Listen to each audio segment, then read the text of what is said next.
আসসালামু আলাইকুম। চাকরি প্রত্যাশী ভাই ও বোনদের জন্য সুখবর। আজকে আমরা কথা বলবো সেন্ট্রাল ব্যাংক অফ বাংলাদেশ। পদ সংখ্যা ১৩৩৫ জন। এখানে কিভাবে আবেদন করবেন, কবে থেকে আবেদন করবেন, কত টাকা লাগবে আবেদন করতে, আবেদনের শেষ দিন কবে, সব কিছু আমরা বিস্তারিতভাবে আলোচনা করবো ইনশাল্লাহ। তো শুরু করি। পদ সংখ্যা হচ্ছে অফিসার, ক্যাশ কাউন্টারে নেবে। এখানে হচ্ছে অগ্রণী ব্যাংক পিএলসিতে 400 জন, রূপালী ব্যাংক পিএলসিতে 777 জন, বাংলাদেশ ডেভেলপমেন্ট ব্যাংক পিএলসিতে 11 জন, বেসিক ব্যাংক পিএলসিতে 23 জন, বাংলাদেশ কৃষি ব্যাংক 127 জন এবং প্রবাসী কল্যাণ ব্যাংকে 2 জন। Job ID number 26103। আবেদন ফি প্রদানের সময় ও নির্ধারিত স্থানে ব্যবহার করতে হবে 16,000 থেকে 38,640 টাকা বেতন। পদ সংখ্যা 1335 জন।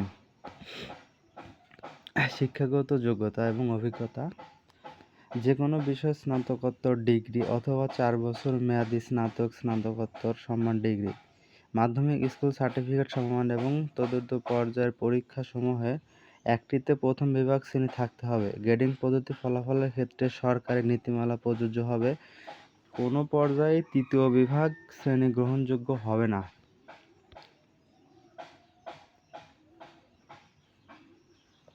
মানে আপনার যে কোনো বিষয়ে অনার্স পাস থাকতে হবে বা ডিগ্রি পাস থাকলেও আপনার হচ্ছে 1 বছর ওই যে প্রফেশনাল মাস্টার্স যেটা বলে ওটা থাকতে হবে এবং আপনার মাধ্যমিক পর্যন্ত বা উচ্চ মাধ্যমিক পর্যন্ত যে কোনো বিষয়ে রেজাল্ট হচ্ছে 2 এর নিচে থাকা যাবে না।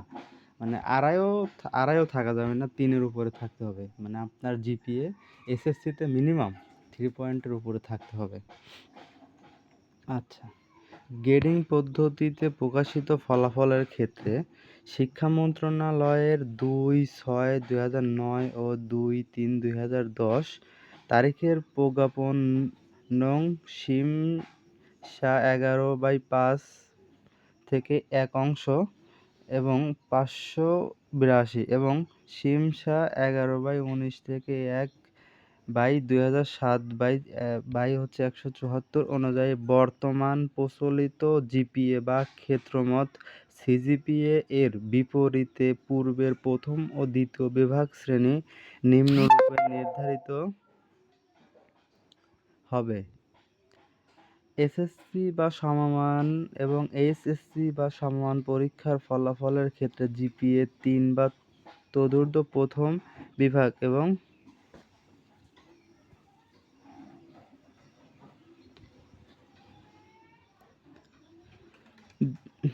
জিপিএ 2 বা ততোধিক কিন্তু 3 এর কম দ্বিতীয় বিভাগ।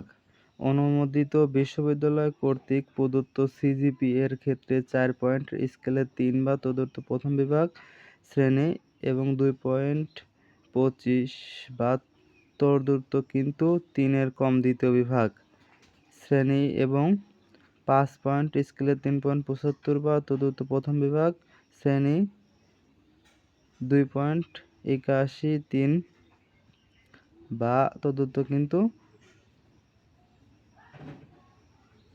3.75 এর কম দ্বিতীয় বিভাগ বা শ্রেণী। প্রার্থী ও লেভেল ও এ লেভেল পাশ হলে দেশীয় সংশ্লিষ্ট শিক্ষা বোর্ড হতে ইস্যুকৃত সমমান সার্টিফিকেট এবং বিদেশি বিশ্ববিদ্যালয় হতে ডিগ্রিপ্রাপ্ত হলে দেশীয় সংশ্লিষ্ট বিশ্ববিদ্যালয় মঞ্জুরি কমিশন, শিক্ষা মন্ত্রণালয় বা যথাযথ কর্তৃপক্ষ কর্তৃক ইস্যুকৃত সমমান সার্টিফিকেট অনুযায়ী ডিগ্রি ও ফলাফলের শ্রেণী বিভাগ জিপিএ সিজিপিএ উল্লেখ সহ তথ্য সমন্বলিত ডকুমেন্ট মৌখিক পরীক্ষার সময় চেকিং বোর্ডে অবশ্যই দাখিল করতে হবে। বয়স 1/4/2026 তারিখে সকল প্রার্থীর ক্ষেত্রে সর্বনিম্ন 21 বছর এবং সর্বোচ্চ 32 বছর।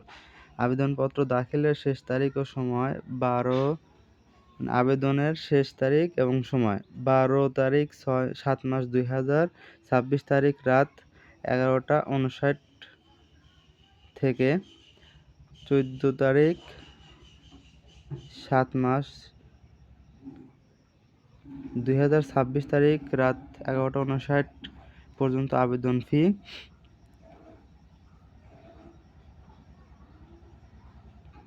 আচ্ছা, যেটা ভুল হয়েছে এখানে হচ্ছে 12 তারিখ 7 মাস 2026 তারিখ রাত 11টা থেকে আবেদন ফি প্রদান, পেমেন্ট ভেরিফাইজ এবং ট্র্যাকিং পেজ সপ্তাহের শেষ তারিখ ও সময় সংক্রান্ত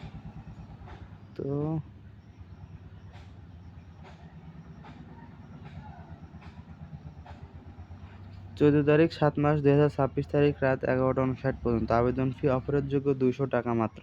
ফি প্রদান সংক্রান্ত বিস্তারিত তথ্যের জন্য দ্রষ্টব্য সকল প্রার্থীকেই অনগ্রসর নাগরিক গোষ্ঠীভুক্ত প্রার্থী সহ আবেদন ফি বাবদ 200 হারে প্রদান করতে হবে। অনগ্রসর নাগরিক গোষ্ঠীভুক্ত প্রার্থীদের জন্য সরকার নির্ধারিত আবেদন ফি 50, অবশিষ্ট অর্থ ফেরত প্রাপ্তির নিমিত্তে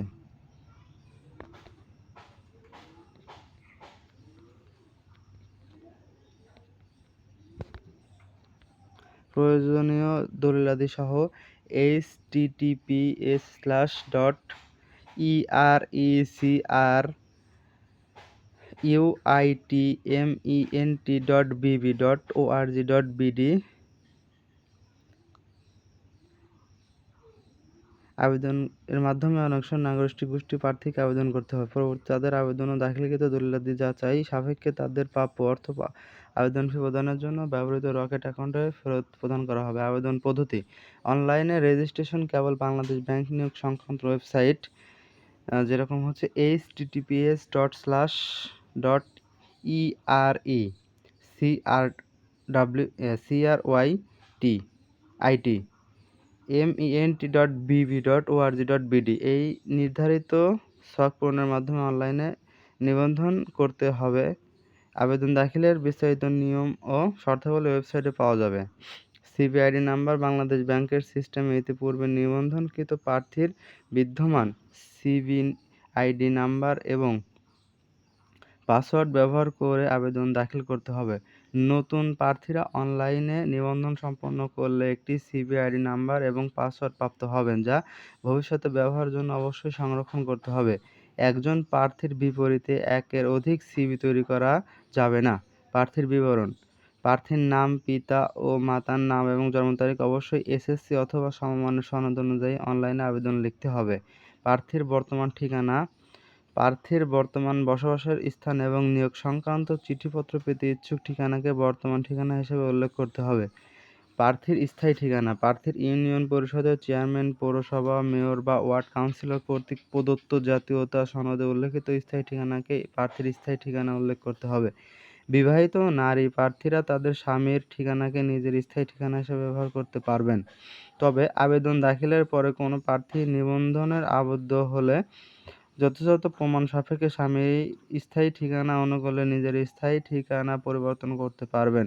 ছবি: ইতিপূর্বে নিবন্ধনকৃত প্রার্থীর বিদ্যমান ছবি ব্যবহার করতে পারবেন, তবে নতুন প্রার্থীকে অবশ্যই নির্ধারিত স্থানে 600x600 পিক্সেল ও ফাইল সাইজ 100 কেবি এর বেশি নয় এরূপ মাপের অনধিক 3 মাস পূর্বে তোলা রঙিন ছবি সাদা ব্যাকগ্রাউন্ডের হতে হবে। স্ক্যান করে আপলোড করতে হবে।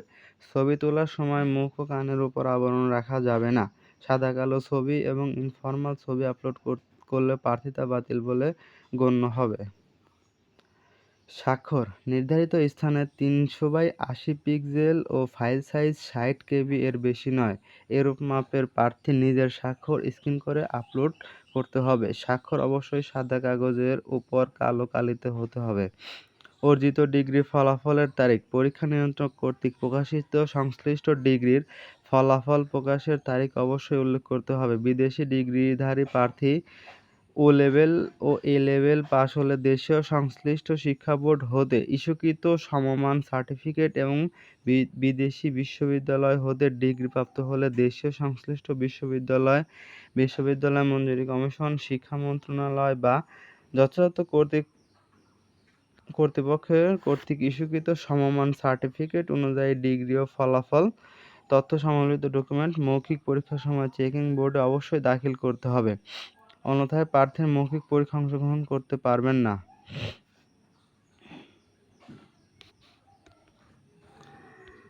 আজকে এ পর্যন্তই ছিল। আপনারা আমার চ্যানেলের নিয়মিত দর্শক হতে চাইলে লাইক, কমেন্ট এবং সাবস্ক্রিপশন করে রাখেন ইনশাল্লাহ।